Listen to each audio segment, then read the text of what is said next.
Welcome to r/ProRevenge, where this unbelievable lawyer helps save a couple's life. Honestly, it's people like this attorney that give me hope. This guy is incredible. Here we go. An attorney's dream case. My parents versus the bank. In 1973, my parents had enough money to build a little ranch house in the country.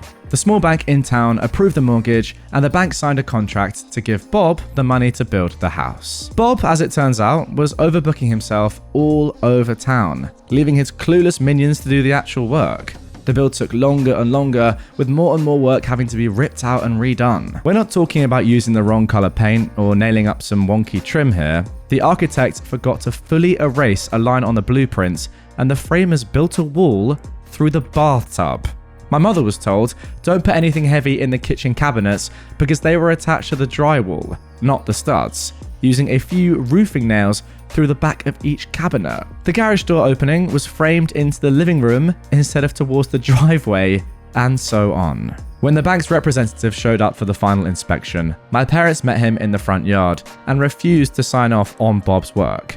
Then, the representative became angry, as the bank had paid Bob a lot of money. He strode to the front door and pulled on the doorknob, whereupon the entire door, casing included, fell on him. It has simply been wedged, not nailed, into place. The bank called Bob, who finally showed up to supervise the work himself. The only problem was that Bob wasn't any better at building a house than his minions were. My parents still refused to sign off on the house. My mother was a stay-at-home mum in a nasty rental with 2 tiny children, while my dad was working 2 jobs while this was going on. Throughout the entire process, the bank and Bob treated them very poorly, bullying my mum and lying to my dad.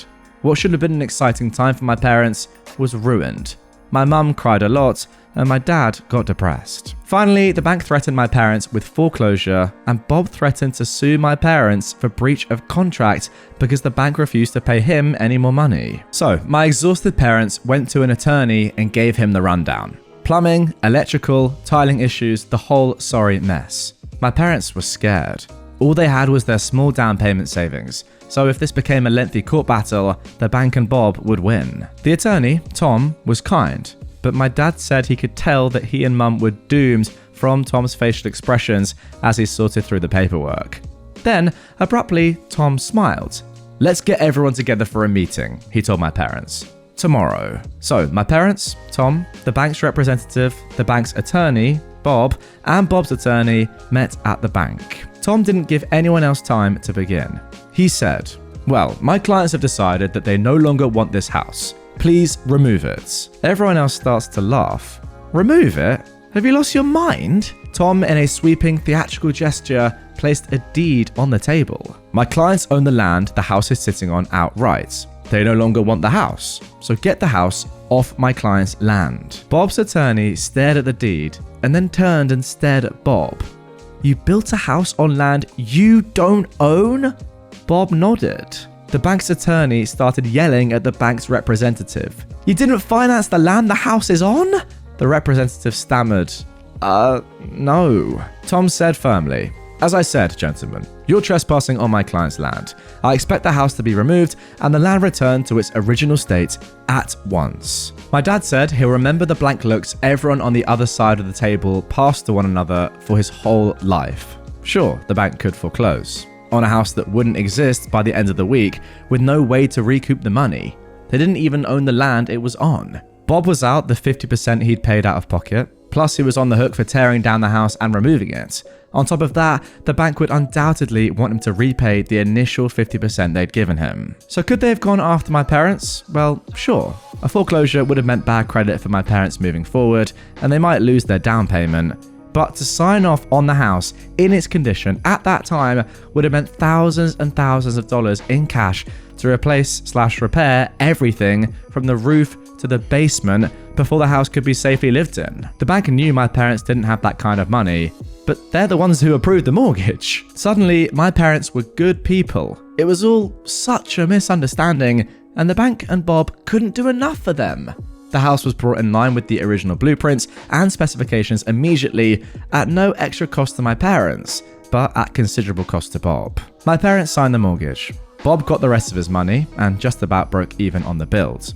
The bank's representative was fired. And Tom, attorney extraordinaire, got a stinging tale of triumph to recall to fellow attorneys for the rest of his life. And there we go. Wow. I mean, throughout all of that, I was just thinking, if this attorney, Tom, didn't show up, or, they got another attorney that wasn't as good at their job, they could have been in some serious trouble. Now, a couple of things that OP has added to give some more context to this story, which I'll put on screen right now and read out. First of all, before you question this tale, please remember that 1973 was 50 years ago. That is when this story took place.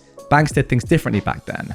Smaller, rural banks in particular were not run the same way the bigger city banks were. There were far fewer federal regulations, and in a smaller community, people didn't always follow them anyway. I'm pretty sure they don't always follow them now. Yeah, that's fair enough. This does seem like, some of the regulations and some of the ways in which the bank, Bob, etc. have a working relationship or are going about this sort of deal are a little bit strange. But yeah, fair point. This did happen half a century ago, so that is understandable. And secondly, OP continues saying that yes, they did actually build a wall through the bathtub. No, I'm not making that up. I even left out how a plumber left his lunch bag on a partially built kitchen cabinet, but the cabinet maker didn't feel it was his job to move the bag, so he left it there and built the rest of the cabinet around it. Oh my word. I don't know where Bob found these people, but they were gems. Every one of them. Unbelievable. I mean, yeah, crazy. Everyone in this story just really isn't up to their job. I think we can all agree on that. But my word, I'm just so happy that Tom really helped save your parents. Now for our next story of revenge. When I wrote my dad's obituary, I didn't mention my mum and exposed her years of abuse and neglect. My dad died December the 1st, 2022. He briefly lived with me before his passing after a long stint of being chronically ill for the past 15 plus years. As his health declined, he relied more on my mum for things. Prior to this, she was never a great person and fully took advantage of his disability and mobility issues as he declined. For years, she claimed to be separated and divorced, talking to other men on the internet. She made claims many times that she was going to move away and marry someone else. In addition, she took advantage of him financially. We tried every legal avenue we could find to have her kicked out, arrested, or force her out. But those attempts were met with responses that it was a civil matter and there was nothing that could be done. He made me durable power of attorney and added me to all his accounts. This is a small portion of her abuse, but I promise her actions were no less than neglectful and exploitive. I tried for years to get my dad to move in with me, but he wasn't leaving the house he worked so hard to pay for. I brought him home on hospice the day after Thanksgiving and made sure his final days were the best they could be. After meeting with the funeral home to carry out his final wishes, I was told they required consent from my mother to allow me to cremate him. It was no surprise she initially told me no and only agreed after I allowed her to keep the Social Security survivor benefits, which would have been hers anyway. So, I wrote his obituary and left her out of it. There was not a single word or mention he'd ever been married or had a spouse. I didn't feel she deserved to be recognised or viewed as a grieving widow when she spent their marriage as a trashy spouse and person. She lost her mind, and there were many questions from friends and family alike. I've spent years in therapy working through maternal narcissistic abuse, and believe if she didn't want me to talk about it, she shouldn't have done it. When people asked about it, I was honest about the years of abuse my father and I endured from her. I've completely ruined the public image and victim complex she spent years creating.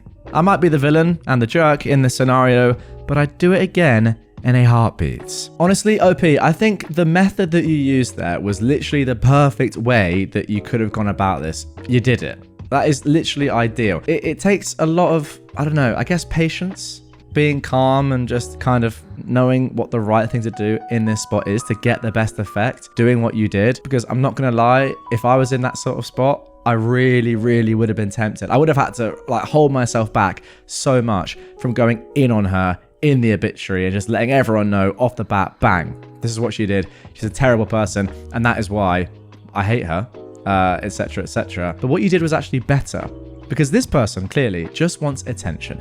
It's so obvious, right? They're just attention seeking. They probably have been their entire life. I mean, treating you and your dad absolutely awfully, but then, yeah, claiming that they're the victim in all of this. To be honest, I imagine that their life is the topic of conversation in every single one of their conversations. And by not giving her any airtime at all, You're starving her of oxygen, which is the one thing that she craves. If it's good, if it's bad, I kind of feel like this person doesn't really care. They just want all the attention. And you gave her none. Importantly though, when people ask you, you did actually say what happened, which is good. People need to know it's a bad thing that she's done and how she's acted over the years. But yeah, by just completely omitting her from the entire obituary, that is so, so good. You've pretty much just starved her of everything she wanted. Now for our third story. IT pro-revenge on cheating wife. This takes place before smartphones were omnipresent. I had a friend, we'll call him Bob, that was suspicious of his wife's social circle. One of her closest friends had been caught cheating and tried to throw her under the bus as well.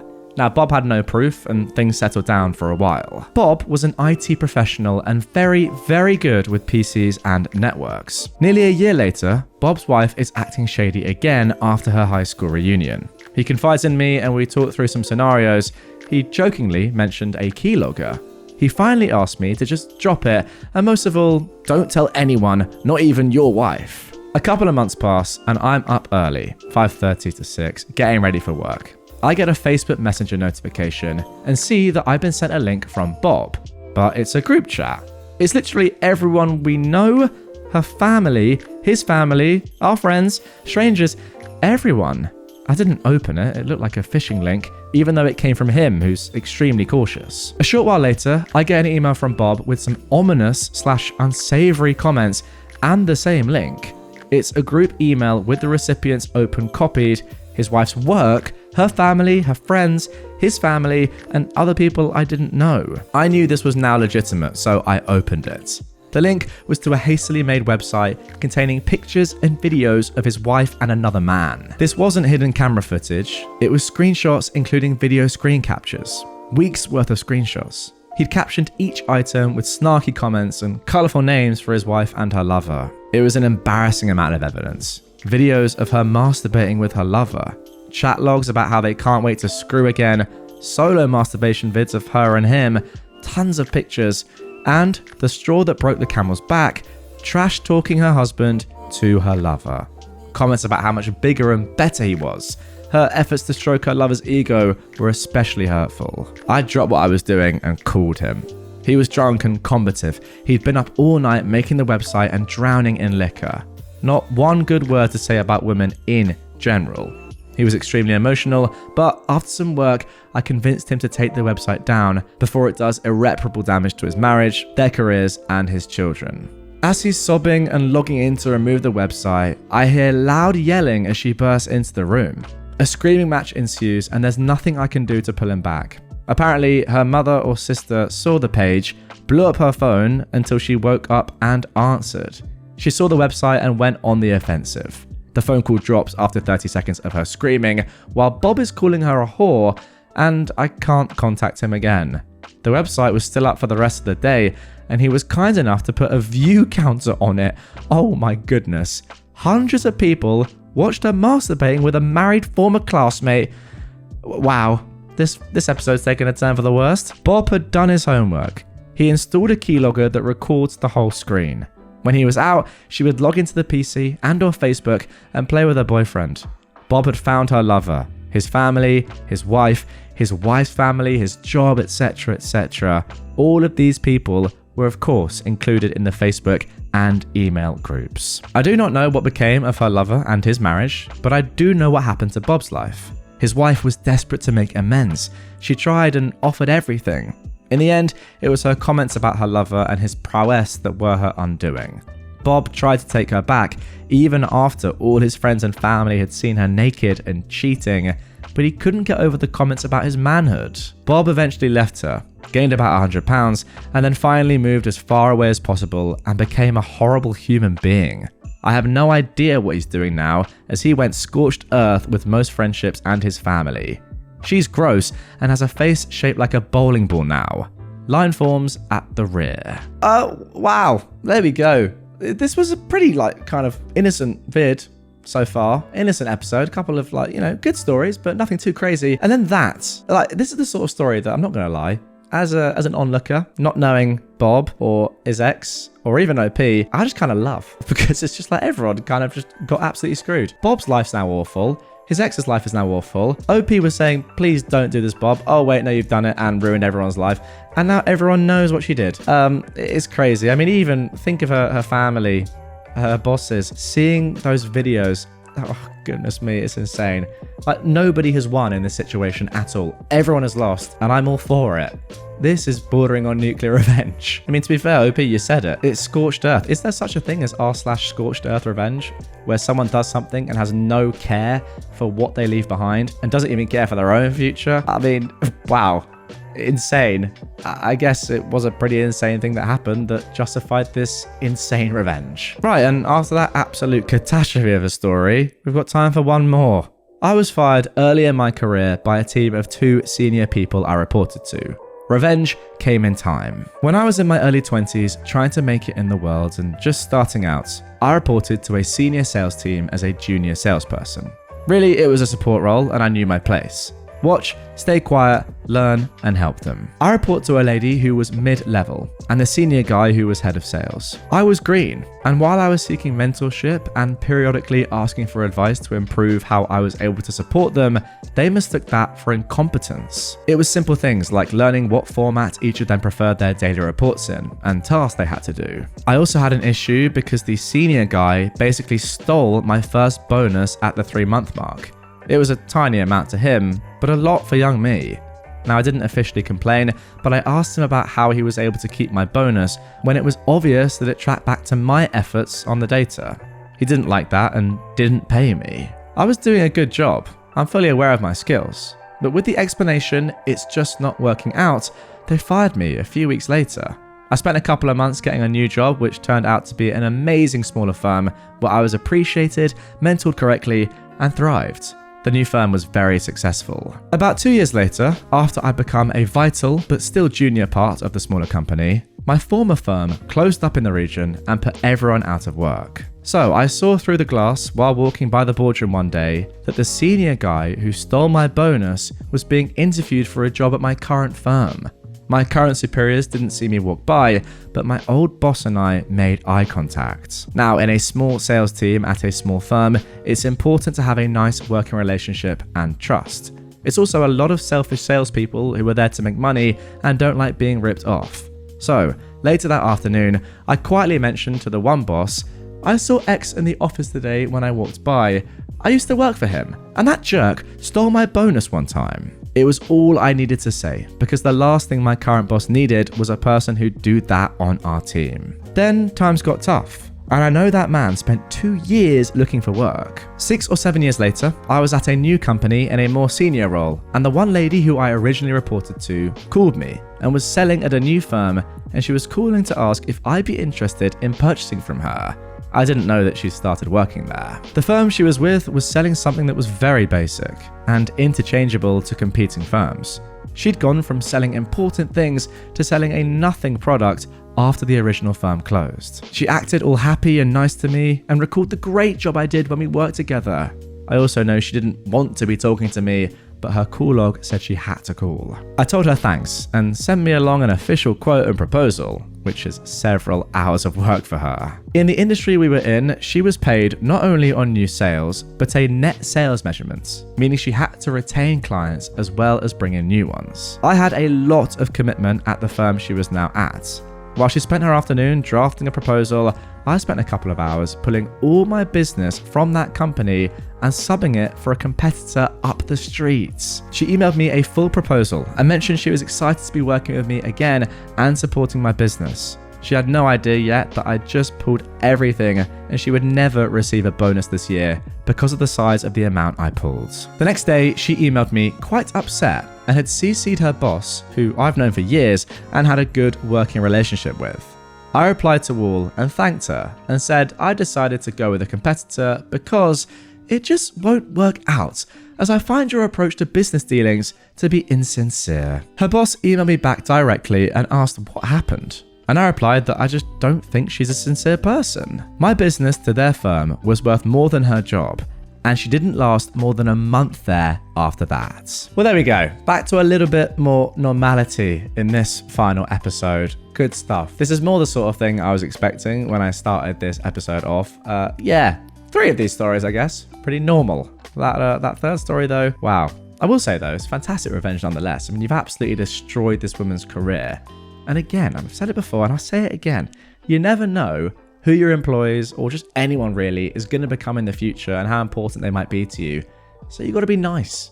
You can't steal things off people because down the line, it might just cost you your job. Anyway, guys, that is going to do it for this one. Really hope you enjoyed it. If you did and you want more revenge stories from me, check them out. Link down below in the description or on screen if you're on YouTube. Whatever platform you're on, subscribe, follow, whatever the button is to follow me and keep up to date with my daily stuff. Click it, and I'll see you guys all tomorrow for some more Reddit content.